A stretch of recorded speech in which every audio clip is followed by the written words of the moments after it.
It's strange how a single moment can force the world to stop and rethink everything it thought it understood about a family, especially one as guarded and powerful as the British royal family. People are asking themselves why children who were once considered natural parts of a centuries-old lineage suddenly found their place questioned in the harshest, most unexpected way. And what forces are strong enough to change the fate of two young siblings who never asked for the spotlight in the first place? These questions linger heavily as the truth behind the palace's latest and most unsettling statement unfolds, shaking millions who believed Archie and Lilibet would always remain firmly tied to their royal heritage. For years, whispers about the children existed quietly in the background, traded only in tabloids, private circles, or late-night conversations between insiders who sensed something was off but never dared say it publicly. The palace never responded, never corrected, never calmed the speculation. That silence created an invisible wall that protected the institution and kept the world guessing. But suddenly, that wall cracked. Without warning, Buckingham Palace released a statement so unprecedented, so bold in its implications, that it left both critics and supporters stunned. Reporters fell into shocked silence. Royal experts, usually poised and certain, froze mid-sentence. Even commentators known for avoiding drama couldn't hide their disbelief. The palace refused to elaborate any further, leaving a short, cold message behind, one that contradicted everything people assumed about Archie and Lilibet's standing. The refusal to clarify only stirred the storm further. Why now?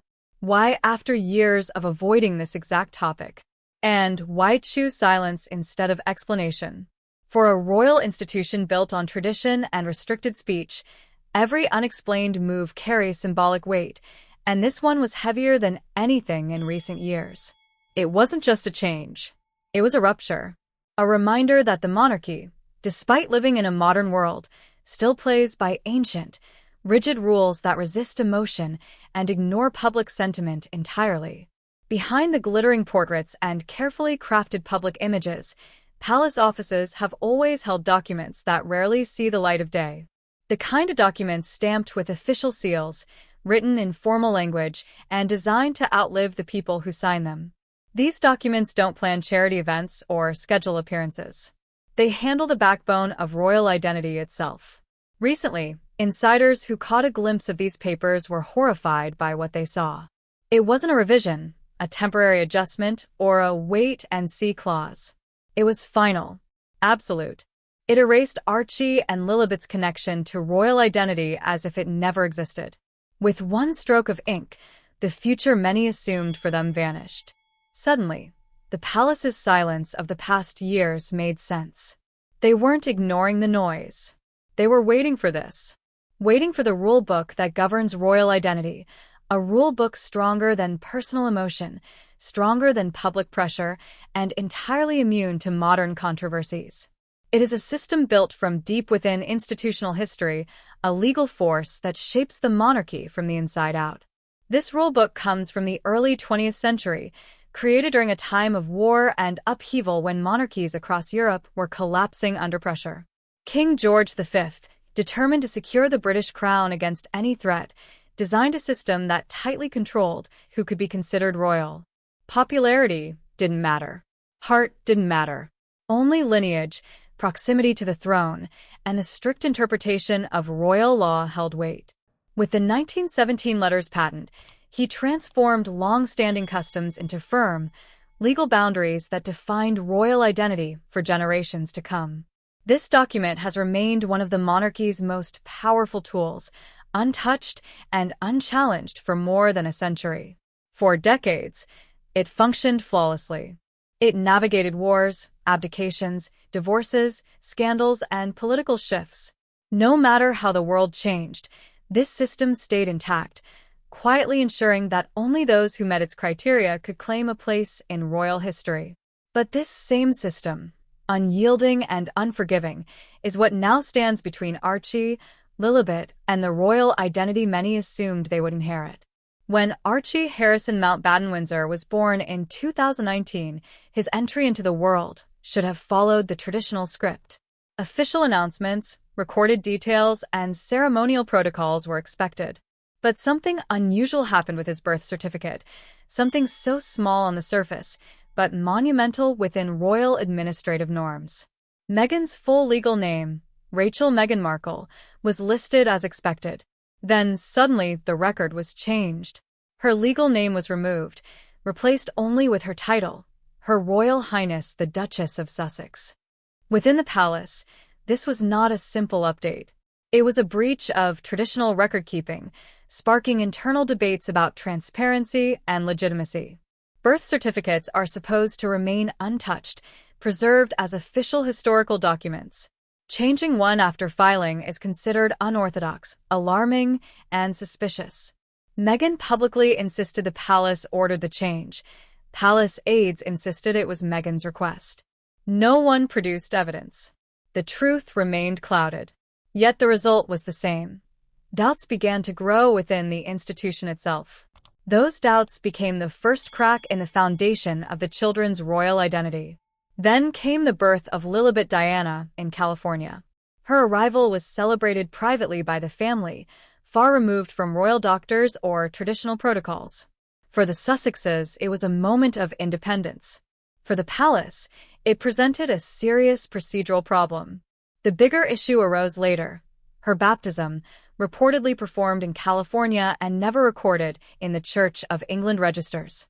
Under the strict rules of the 1917 Letters Patent, an official Church of England baptism is necessary to confirm royal identity. Without this registration, Lilibet's status could not be recognized within the royal system. She was, in the eyes of tradition, outside the framework. Each deviation from established protocol, no matter how innocent or personal, was logged meticulously behind palace walls. What may have felt like choices of privacy to Harry and Meghan were interpreted as breaches of royal lineage criteria. And with each unchecked irregularity, the children's royal status grew more fragile. Harry, despite stepping away from royal duties, never imagined his children would lose their inherited place. He believed bloodline alone was enough to secure their connection. Behind closed doors, he fought for them. He met with senior palace officials trying to negotiate, trying to plead, trying to explain why recognition mattered. To Harry, titles were not about privilege, they were about identity, belonging, and protection. He wanted his children to feel connected to the family that shaped his own life, even with all its complications. But each conversation ended the same way. Polite refusals, firm explanations, references to law, history, order, and duty. The message was unmistakably cold. Emotion could not outweigh tradition. This was not personal. It was institutional. The monarchy could not bend historical rule for the sake of modern sentiment. For Harry, hearing that was devastating. It meant the decision was not just about paperwork. It was about erasure from the story itself. As months quietly passed, the palace began making subtle adjustments. Archie and Lilibet's names faded from unofficial and ceremonial lists. Historical records updated, without explanation. Spaces once reserved for them disappeared. No announcements were made. No statements were issued. The process unfolded quietly and strategically, guided by an institution that understands the power of silence.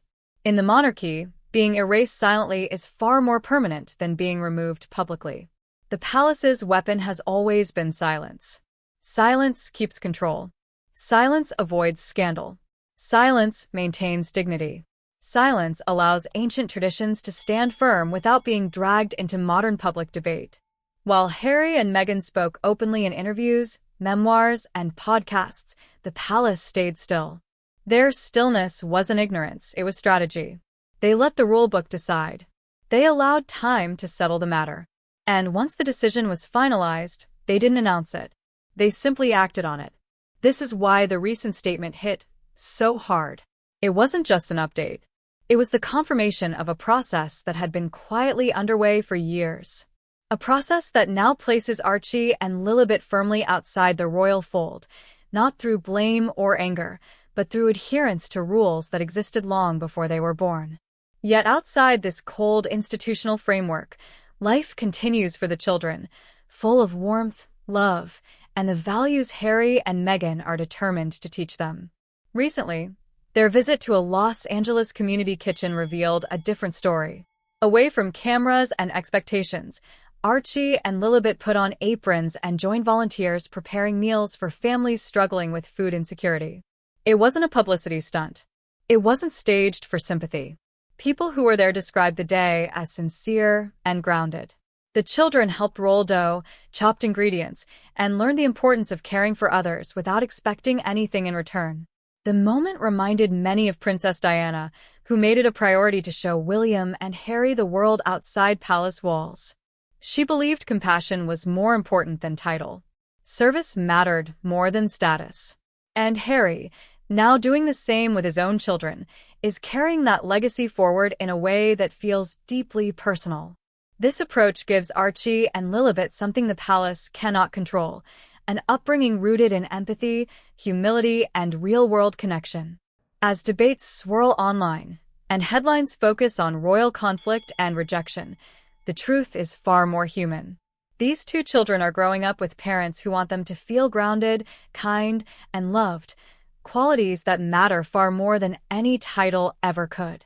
Their volunteer work may not make global news the way royal controversies do, but the impact they have on the people they help is genuine and lasting. In a world where tension and spectacle dominate public attention, the quiet acts of service from the Sussex family offer a hopeful contrast. The meals they helped prepare brought comfort to strangers dealing with hunger and homelessness. For those individuals, it wasn't about royal identity. It was about human connection. And for Archie and Lilibet, it was a lesson that titles might be taken away, but character is built through action. Their story is still unfolding. The palace has made its decision, one rooted in tradition and reinforced by silence. Whether that decision will ever change remains uncertain. But the children will continue growing, learning, and forming their own identity, one shaped not by titles, but by love, compassion, and the choices their parents make for them. So, how do you feel about the palace's decision regarding Archie and Lilibet? Do you think Harry can influence the monarchy to reconsider, or is the door permanently closed? Share your thoughts in the comments, and if this story kept you thinking, don't forget to like the video and subscribe to the channel for more insightful updates on the people who shape the world in ways we often don't see.